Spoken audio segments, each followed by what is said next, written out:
Online dating fraud has become big business for fraudsters. Each and every year, £39 million is scammed from unsuspecting victims, and that figure is on the rise. Using sophisticated tricks, fake identities, and creating convincing stories, these fraudsters are preying on people looking for love, and they're scamming them out of huge amounts of cash. I want to delve into this world, uncover who they are, how they do it, and then I'll confront them. You've also told me that you are from the Ukraine. You're calling from Nigeria, Lily. Drop the act, because I know that you have been lying to me, and I know that you manipulate people, and I know that you lie to vulnerable people to try to get them to send you money. Fuck you, fuck you, fuck you, fuck you. Well, that's not very polite.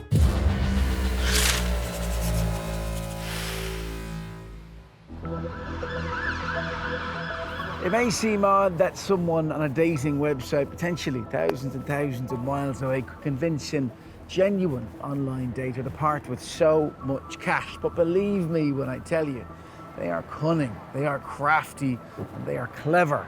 And I want to find out more about how they operate. I'm going to put myself out there in the internet dating game to see if any romance fraudsters take a nibble.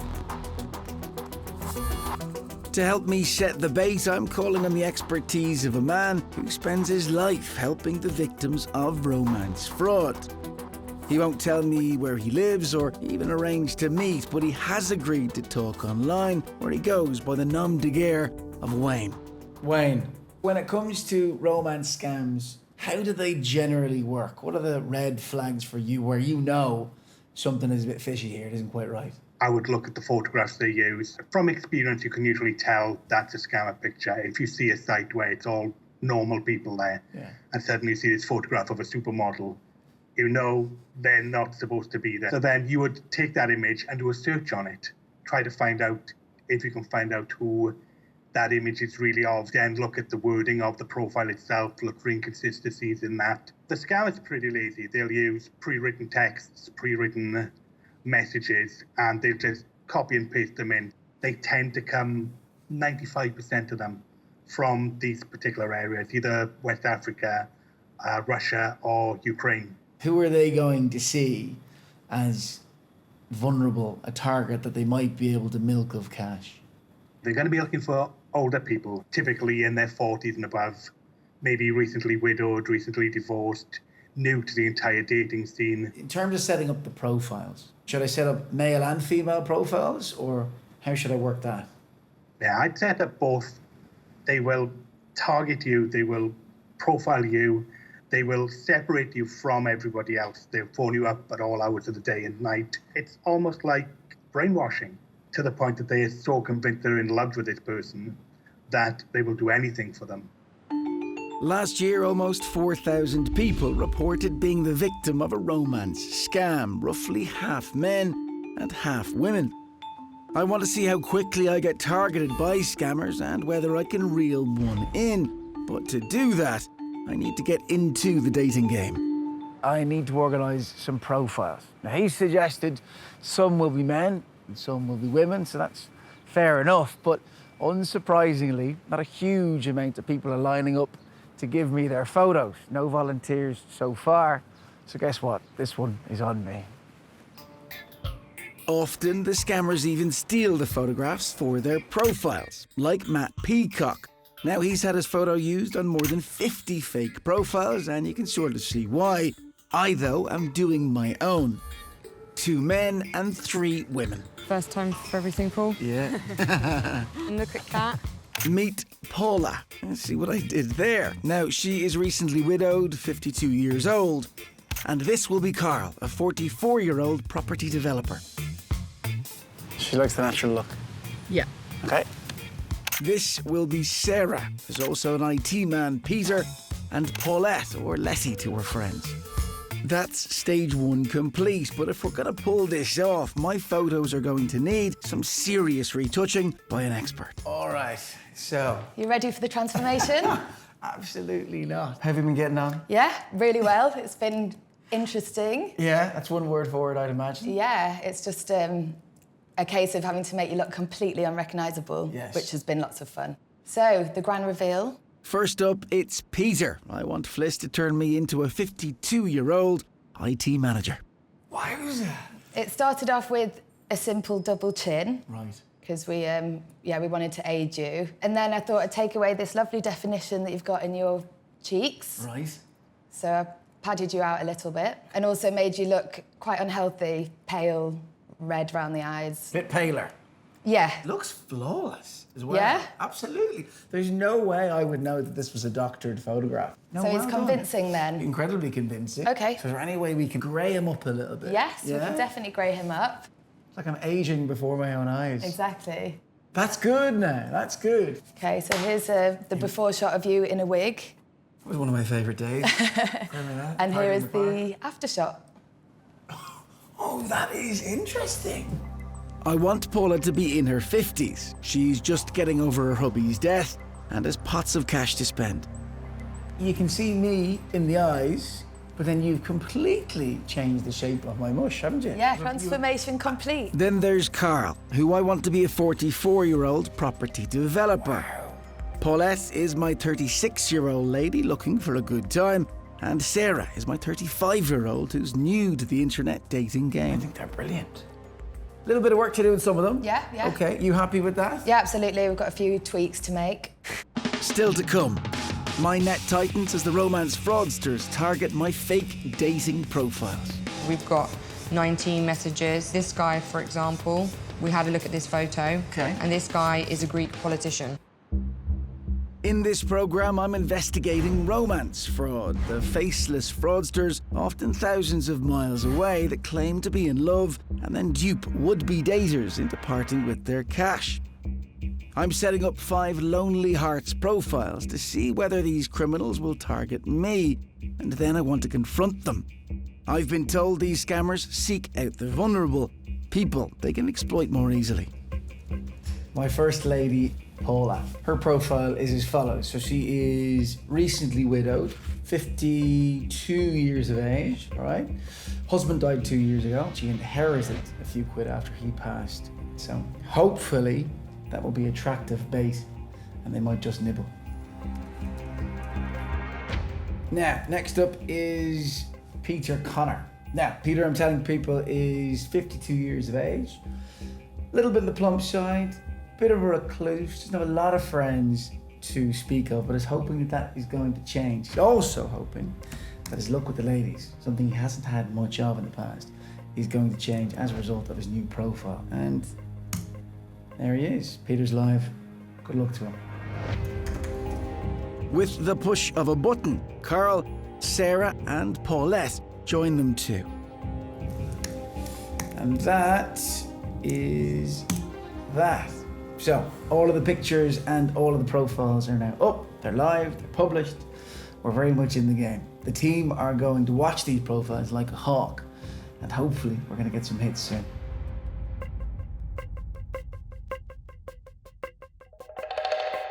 One week later, I hear that I'm such a catch, I've already had about 200 emails.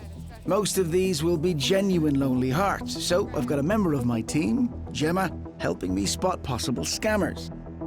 First up, Sarah's inbox, and one man has caught our eye. Show me the nitty-gritty of this fella. Exactly what is he up to? Right, so this guy, his username is David Into You. Right, yeah. And then his first message is, hello, how are you? My name's Kelvin. That's So- just sloppy, isn't it? Instant red flag. Yeah, okay. We can click on the image and we can find it on the internet. Looks a bit like a stock image. Yeah, it does, doesn't it? We put it in and this is what comes up. We can see he is actually in real estate. And he has no idea that his photo's been stolen and is being used on this profile. Not only that, it looks like this exact photo is taken from a Facebook profile. Look, there, it's the same photo. That's incredible. It's come up quite a bit. That's incredible, okay. We written back to this person yet? We've said this. You look smart in your photo there and handsome, what do you do? All right. And then later on he says, doesn't really come online. Can you talk to me on Messenger So he's trying to get us off the site straight away. That's quite fast, isn't it? Then what we need to do now is sort of slacken the line a little bit and see if he bites. So go off the website, go on to Messenger, and then see how it plays. Sarah's taken care of. Sarah's doing okay. The hook is in the water, so to speak. All right, so who's next? So this is Paula. Okay. She has had loads of messages. So we've got 19 messages, all from different people. Okay, this is good. A real interesting mix. So this guy, for example, we had a look at this photo. Okay. And this guy is a Greek politician. Again, a stolen photo. To you and me, this is obvious, isn't it? Put this into Google, reverse search the image, and there he is just playing his day. Very obvious, but I suppose there's so many people that wouldn't think to do that. So what else is fishy about this particular person? It says he's in Malaysia, Right. but he's looking for a girl in Germany. So this one I think we can definitely tick off as potential scammer. The ladies aren't the only ones attracting attention, though. Peter's profile has been messaged by someone claiming to be called Lily, who lives in Ukraine. Do we reply? Let's do it. Yeah, let's do it. Let's, That's it, send. It's in the ether. We're on the road, aren't we? Yeah. Romance fraudsters will do anything to pull the wool over your eyes, claiming to be something they couldn't actually be further away from. Barrister Leslie Bates led the prosecution on one of the biggest cases of romance fraud to date. In 2014, a woman whose name we've changed to Sarah to protect her identity thought she'd give internet dating a try. The victim was divorced. She was a mother of 2. She ran her own company. She was professional, articulate, clearly well-educated. Sarah soon started exchanging messages with a man in South Africa called Christian Anderson, who said he ran an oil engineering firm. He sent her a photograph and he looked like a handsome, smiling, slightly rugged gentleman. He seemed to be everything that she was looking for. It wasn't long before their relationship moved out of the virtual world and into the real one.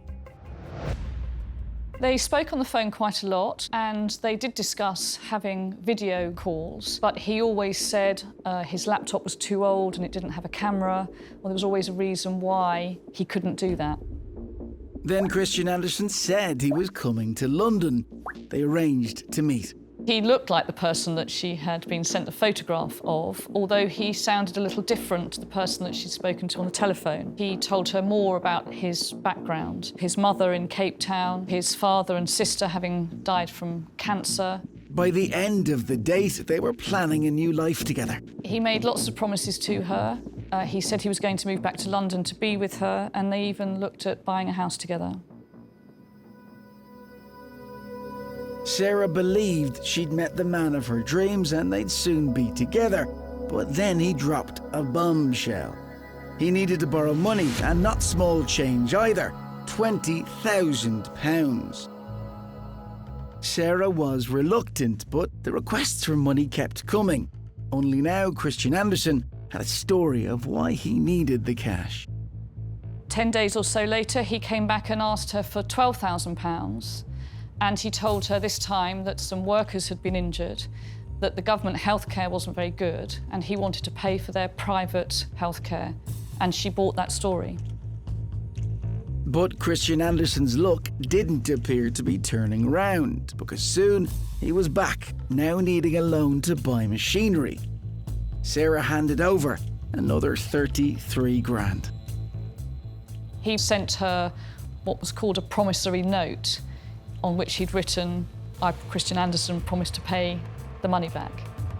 By now, Sarah had given her new beau £45,000, no small change in anyone's book.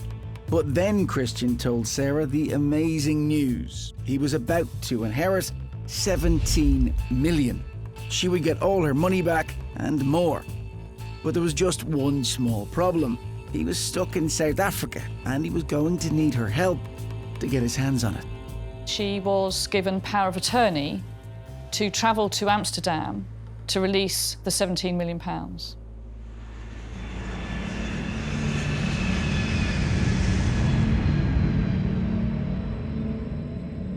She was taken to an office, which appeared to be a lawyer's office. There appeared to be office assistants there. She was shown by them a suitcase full of cash, which looked to be millions of pounds.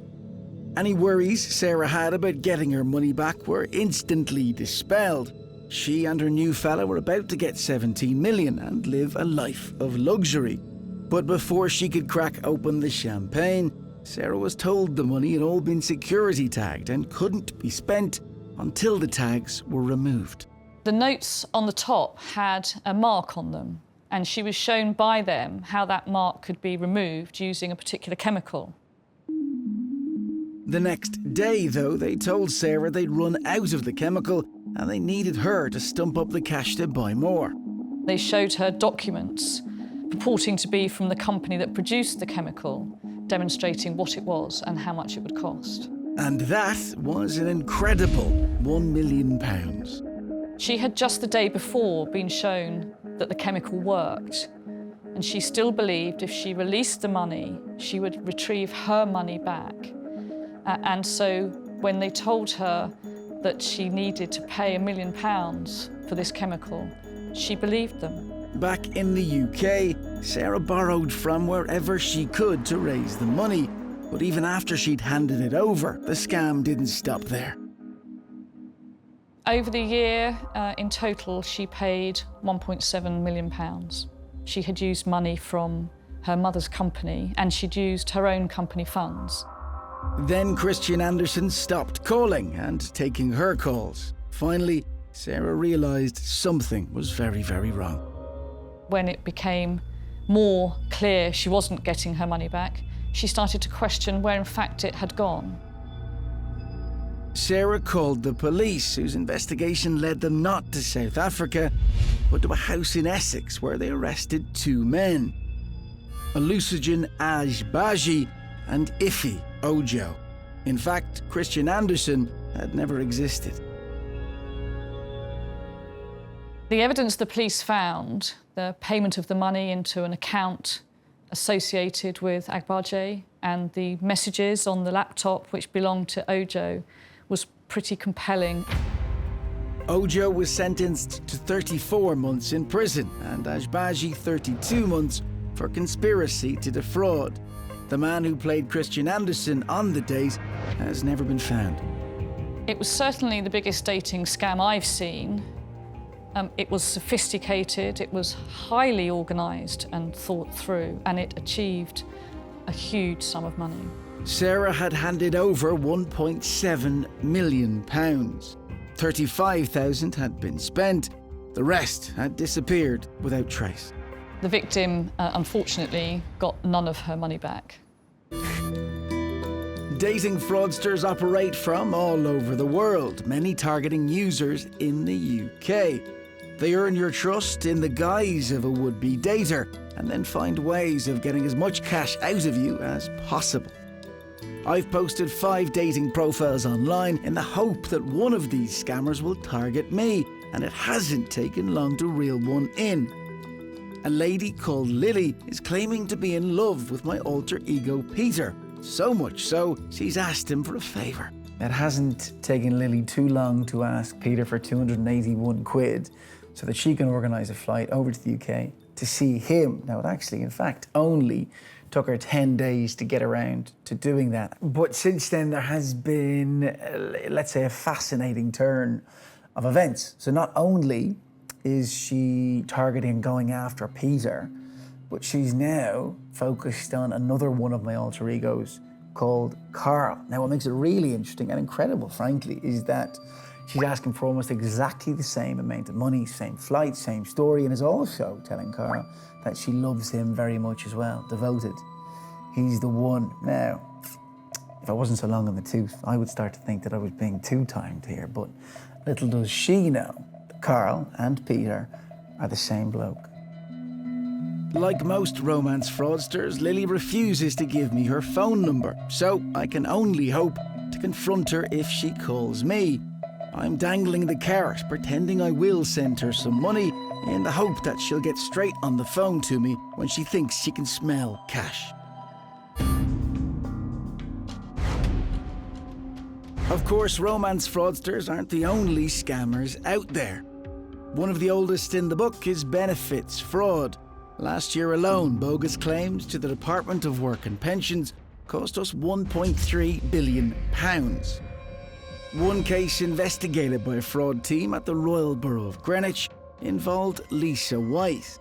So incapacitated by her disabilities, she was claiming £315 every week and had been for years. She was unable to walk, unaided. She needed an oxygen tank to breathe properly. She also needed constant assistance to look after herself during the daytime. She stated that she couldn't even lift a cup, really, to actually make herself a cup of tea. So she was unable to provide for herself. That's the extent of how bad she said that she was. She also claimed other benefits from the Department for Works and Pensions, such as the incapacity benefit, employment support allowance, and the disability living allowance.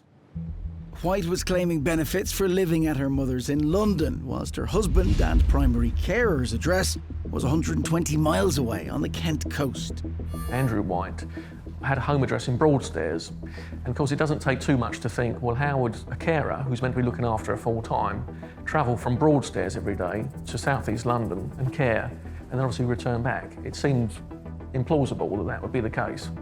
The more they dug, the more they discovered about the property in Broadstairs. We found out that both he and Mrs. White had purchased it in 2007, and that both held a mortgage jointly, and that everything started to show that Mrs. White was also living there too. The revelations didn't stop there. Online checks also revealed, very simply, that Mrs. White was actually running a cafe in the Broadstairs areas and had done since 2009, 2010.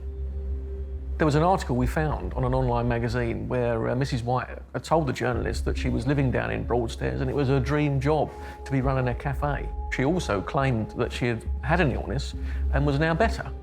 So clearly we didn't know about that. You know, is this better that she could now lift cups and walk? We didn't know. We had to check that out. Their inquiries revealed White was raking in other benefits totalling £2.5 grand a month. We obtained a production order to get hold of Mrs. White's bank accounts. She had had many holidays, gone on cruises around the world. She was not registered disabled with the cruise companies at all. She wasn't being hoisted on or given an oxygen tank or anything like that. She was just an ordinary passenger, not classed any other way. It was important now to get surveillance on her. On their very first day, the surveillance team discovered White working at the cafe, serving customers with no oxygen tank or even a stick to be seen. But every week when White came to collect her benefits in London, it was a different story. Mrs. White came into our offices in Greenwich and was filmed on our CCTV coming into the office, and she was the disabled woman again. But another couple of days later, we're back down Broadstairs and she's walking around as fit as a fiddle again. Nigel's team had obtained enough evidence for the police to search the property in Broadstairs, where they found a treasure trove of photos and videos that seemed to suggest White was less disabled than she claimed. I just want it last for Christmas. There is just one thing I need. This didn't look like a disabled woman to me. Underneath the Christmas tree, I don't need Change over now.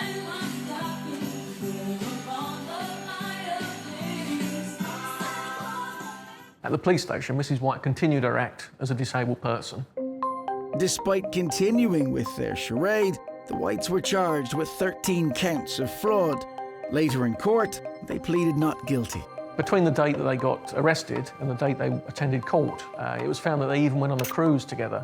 Perhaps it was the last chance saloon to have a last time, I don't know, but on the day of the trial, they admitted all the charges. Lisa White was sentenced to 18 months in prison and her husband Andrew 9 months suspended. With his help, Lisa White had defrauded the taxpayer out of over £150,000. She's since been ordered to pay it back. We've restrained her property in Broadstairs, and she now has to sell that to satisfy that debt to us. So we are getting that money back. Mrs. White, other than a prison sentence, she's gained nothing from this at all.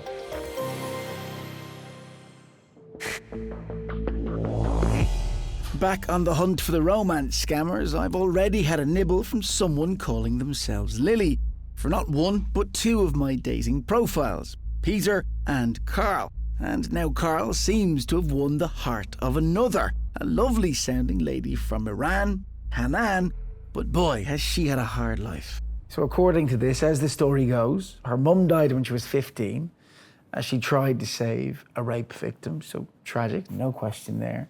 A year later though, Hanan survived an earthquake, she claims, but her younger brother died instantly and her father soon after. So that's a lot of bad fortune to find one person, you might argue. Then she claims she's no choice but to seek asylum in Senegal. But the good news is that her dad left her $5.2 million. As proof, she sent me the details of the bank where the money's held and the name of the lawyer who will arrange it all. But of course, she tells me he will need a fee. She just needs me to send her a cool $1,000 to pay him for his trouble. Now, I checked out this lawyer myself, and although he does exist, he had never heard of Hanan, let alone any 5.2 million. Now, the obvious next step was to get in touch with the bank. Was the information that Hanan gave me, supposedly from this bank, true? It seems that that was all made up as well. Hanan says she's living with a Dr. Domingo in Senegal, so I'm going to ring in the guise of Carl and see what they have to say. We're ringing. Hello. Hello, doctor. Can I speak to Hanan, please? Okay, she's not here right now. When she comes, she will give you a missed call. All right. Well, can I speak to you for a moment? Because there's a few things that I'd like to talk to you about as well. Okay, you can say whatever you want to say. How is Hanan? How is she at the moment? Is her situation still bad, or? Yes, Hanan said that you should send him his money, $5,000 into compensation. And she accepted to send the $400 today. And then I'll be a rich man. The 5.2 million. Yes. So, all I have to do to get it is to wire them $1,000. Then Hanan came on the line. I spoke to the lawyer. Okay. But he doesn't know who you are. So all the whole bank information I sent to you was given to me by my late father. You Okay. understand? Don't need to worry yourself or anything. Hanan, Hello? my name is Paul Connolly. It isn't Carl. I work for a television station in the UK called Channel 5, and I'm an investigative reporter. And I believe, strongly, based on the evidence, that you are scamming and cheating me, or trying to. And I want to know why. Hello? Hanan, I know that you can hear me perfectly Hello? well. Yeah, okay.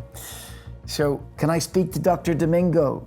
Hello? Explain to me why there are dozens of websites all across the internet that list your phone number and the very story that Hanan has told me about her circumstances, almost exactly.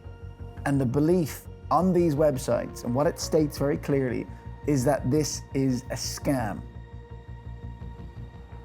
I said you come again. I can't hear clearly. You know I have a problem, ear problem. I have an ear problem. I can't see. hear. Okay. All right, well, what more can you do, really? I mean, these are experts, these are professionals, these are people that are seasoned in those types of conversations. Do I believe she couldn't hear me? Absolutely not. When was the last time someone told me, you're my only hope? I think the last time I heard that was on Star Wars. And to be honest, this is very close to being that level of fiction. That's Lily.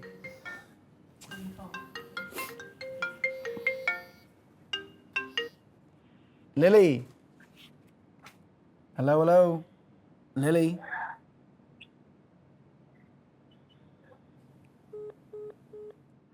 I'm desperate to speak to Lily, the lady who's waiting for me to wire her some cash. But there's a problem with the phone connection, so all I can do is wait for her to ring again so I can confront her. Fraudsters are always on the lookout for new ways of scamming the rest of us out of our money, and normally the person who gets hurt is the target. What have you to offer? But there is one type of fraud that's on the increase, where the real victim is something different altogether. Undercover investigations by the Dogs Trust found a massive market for pets bought in Eastern Europe to be sold here in the UK.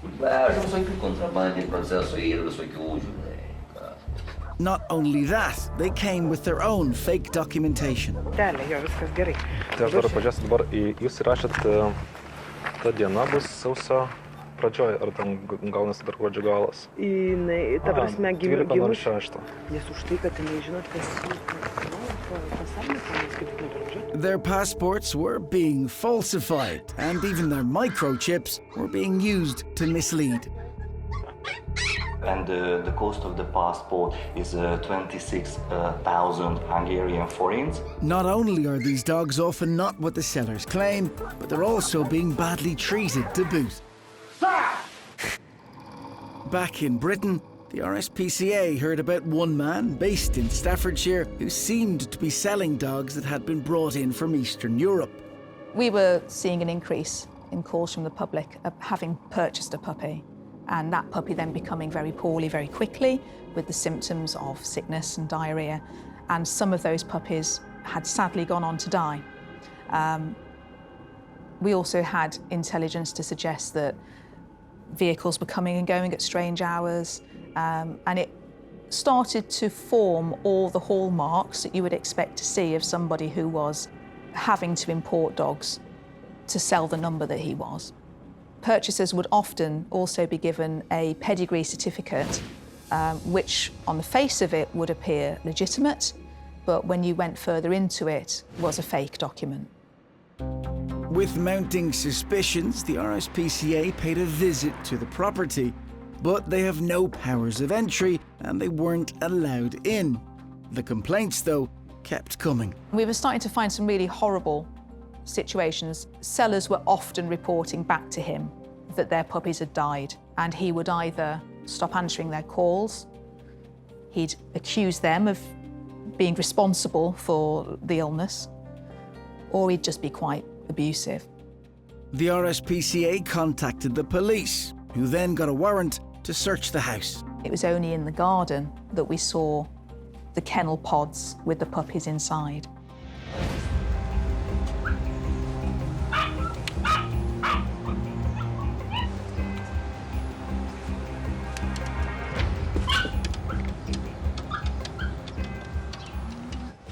This is the puppy from pod 2.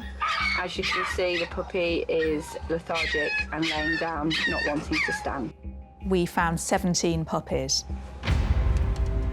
of different breeds. So we had Pomeranians, we had Yorkshire Terriers.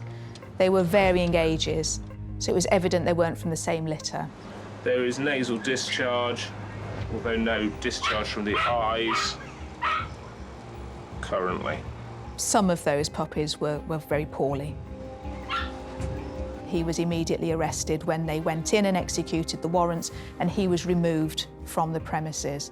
The raid provided the evidence needed and led to his conviction on 13 fraud offences and 8 of animal welfare. The seller was jailed for 33 months and banned from having any involvement with animals for life. The last 3 years have been worthwhile, and we've got justice for all those animals and the people who've been affected as well. Coming up, I uncover the truth about romance fraudster Lily. I'd always suspected you might have been more of a Lionel than a Lily, and it sounds like you are. For 2 months now, I've been investigating the world of the romance fraudster. My 5 online profiles have received hundreds of emails, many of them from scammers, including someone using a Greek politician's photos and another an Australian property developer. I've already exposed Dr. Domingo and Hanan. This is a scam. Come again. I can't hear clearly. But the person I really want to confront is Lily, who's apparently fallen in love with 2 of the profiles I created, Carl and Peter. She's asked both of them for money for a flight to Britain so she can be with them. Peter told her he'd send it, but I haven't sent her a penny. For the last couple of days, I've been hoping for her to call to ask me where the money is. It's my only chance to confront her. And as I'm out filming another investigation entirely, guess who should call? Nigeria. Yeah, it's a different number now. So All right. So tell Teddy to shush. Okay. Tilly. Hello.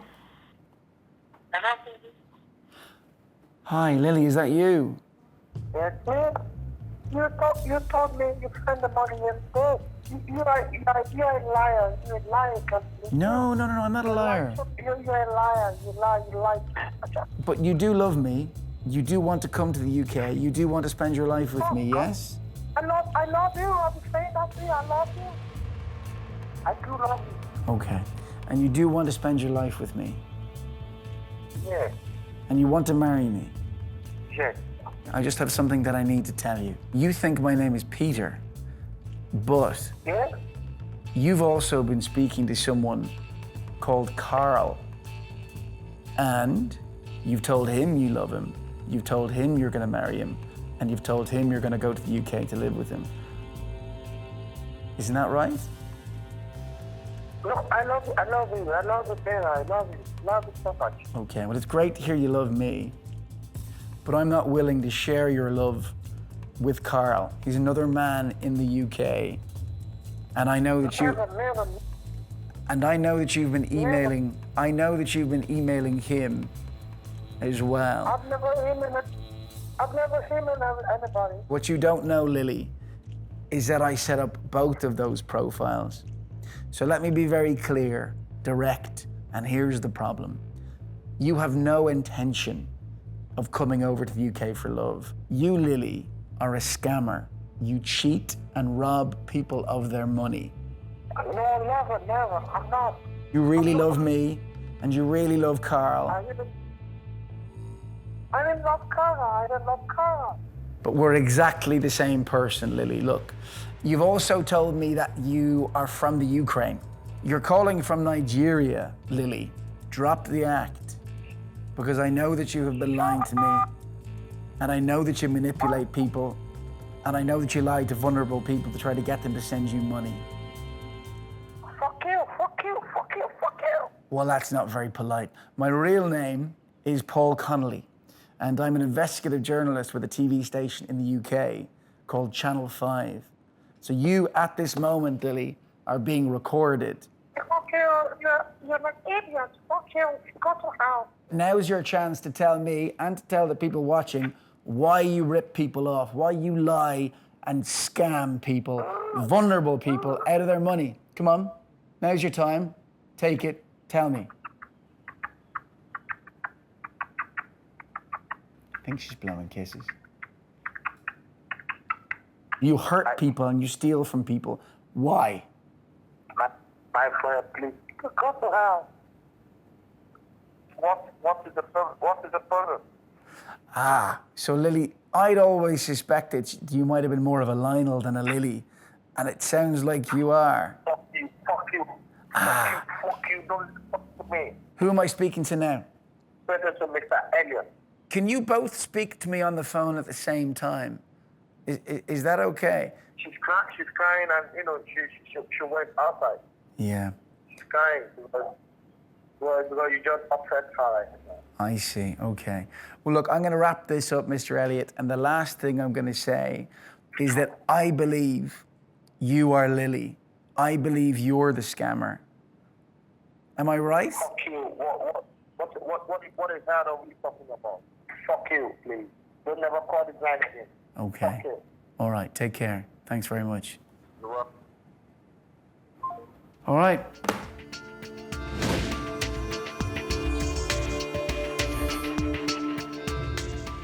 So, they say that around half of all the single adults in the UK have at one stage or another used an online dating website.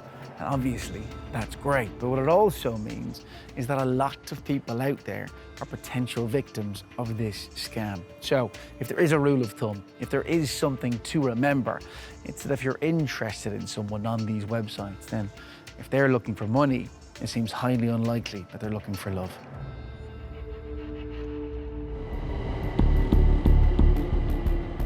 Romance fraud is big business. It's estimated we're cheated out of £39 million a year.